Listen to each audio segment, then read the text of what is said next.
Hey, here we are in the last days of the Stephanos house on St. Pete Beach. And yes, once again, it's Christianity is like a big cow. Christianity is kind of like a big cow standing in a field. You know, like one of those Chick-fil-A cows. But actually, Christianity, you shouldn't kick the cow until you understand what good things it can possibly give you. Now, I don't know whether those are ears or horns, but that's just the way it came out. You know what I'm saying? Okay, now, actually, let's set aside the personality of the cow. The point is, Christianity is like a big cowhide. Like a big cowhide. Okay. Christianity is in this world, and you're going to have to deal with it. And you're born in one of two zones. It's like the whole world is like a big cowhide. And you're either born in the black zone or the white zone. And this is for real. I mean, this might sound like cute and funny and like playtime, but this is dead real, dead, like honest, and a little scary too.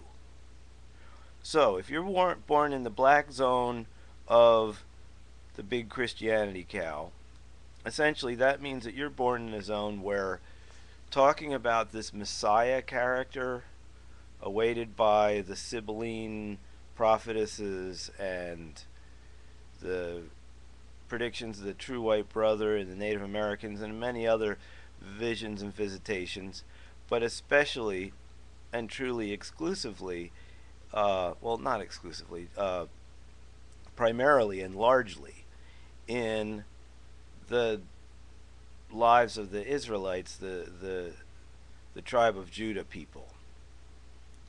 Not that they're any better than anybody else, but they have a strange reality of having had some special God communications through them and an escape from 400 years of slavery.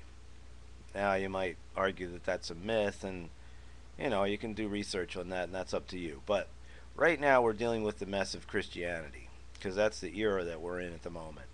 So if you're born in the black zone, you're born in total persecution. If you carry a Bible around, if you get caught singing Jesus songs on the corner, you might get locked up and chopped up. And if you have a family and you move into this like Messiah, supernatural visitor from God, Son of God with supernatural powers zone of life, then you might have your house burned down or you might get killed or something like that. So, or you're born in the white zone. The white zone is the freedom of religion zone. And one of the early Christian writers made a comment that goes something like, in physical persecution, the dark, nasty, dark side spirits are absolutely fierce against those who simply and tenderly love God. But in the environments where there's no physical persecution allowed, the attack of Satan and the unclean spirits is absolutely sweet. So, this is an introduction, actually, to the church mess in America. And the church mess in the freedom of religion zones of the world. For those who really aren't that interested in facing the reality of Christianity being amongst them. So, whether you like it or not, you have been born either into a persecution of Messiah zone or a freedom to worship Messiah zone. Here's the way we want to focus on this. Okay. So as we're looking at these things, hi everybody. As we're looking at these things, consider this. It's a good thing to get some physical exercise and get physically stronger. It's a good thing to get success and work and money exercise, going to school, coming up with a trade, working on becoming successful, etc., etc. Those things are both very, very useful and needed and necessary. But then there's also awareness of the spirit, awareness of what happens after this life, the afterlife, awareness of God wisdom exercise. That exercise as well is very, very important.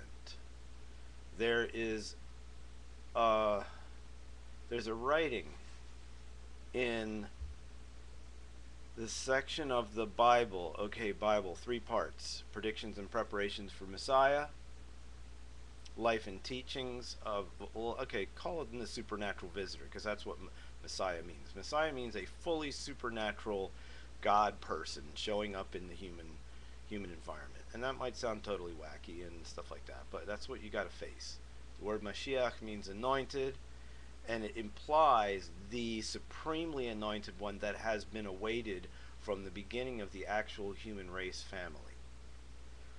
So, the Bible is 3 parts: predictions and preparations about the supernatural visitor, for the supernatural visitor. Then, the Messianic scriptures, the life and teachings of this Yehoshua, which means God who is a rescuer. Mashiach, which means empowered one. Remember, Buddha means enlightened one. You can have enlightenment on the inside, but if you don't have any power to move forward with it, then it's a little difficult. What if you know the right thing to say, but don't have the power to say it?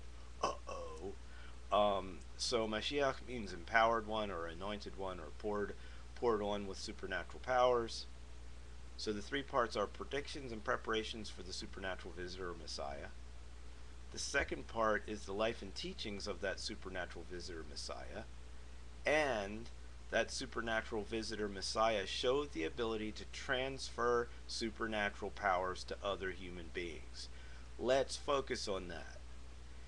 Messiah showed the ability to transfer supernatural powers into ordinary, very ordinary commercial fishermen and sneaky business people type of people. Okay, supernatural visitor has the ability to, say it again, transfer supernatural powers into ordinary people like you or me.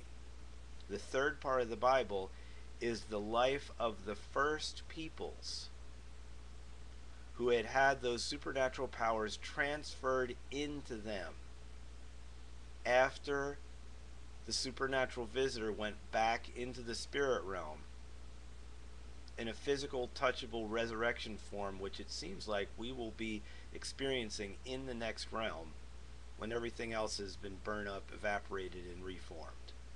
Now, if that sounds all goofy, that's fine. I don't expect that my mind can completely grasp the afterlife, but I've accepted that the writings that hold the predictions about Mashiach and the guy fulfilling hundreds and hundreds of predictions, not just a few, and then him being seen by hundreds of people over 40 days, and then they watch the dude go up, levitate up into the sky through the clouds and disappear. And I mean, if you think that's goofy, that's fine. But if that really happened, he's over there in the spirit realm, in a physical, touchable form.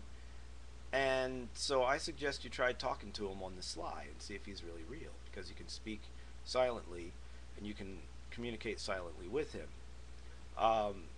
So then that third part of the scriptures, predictions and preparations, bump, predictions and preparations, where's the finger? Predictions and preparations, life and teachings of Messiah, and then the supernatural powers of Messiah transferred into ordinary peoples. If you read the book of Acts, it's loaded with the supernatural. Read 1st and 2nd Corinthians, it'll bother you and stir up the muck. So awareness of spirit afterlife and God wisdom exercise is probably pretty important. If you're doing business in this world, if you're not doing the business of figuring out what happens after this life, guess what? You may be evaluated as a total loser, because you're not even looking at the concept of spirit realm. You're sitting around and letting Disney feed you what ghosts and magic are, and you're not actually pushing into an understanding position. So, get all three kinds of exercise: physical, success, work, and money. But I encourage you to especially get awareness of spirit, afterlife, God, wisdom exercises. Okay, that's 10 minutes. The next one that you're going to look at is the amazing affectionate tour of the church mess in America, right here from St. Beach, Florida, from Stephanos, a crown by the sea. Yeah. Click the little red square. Click.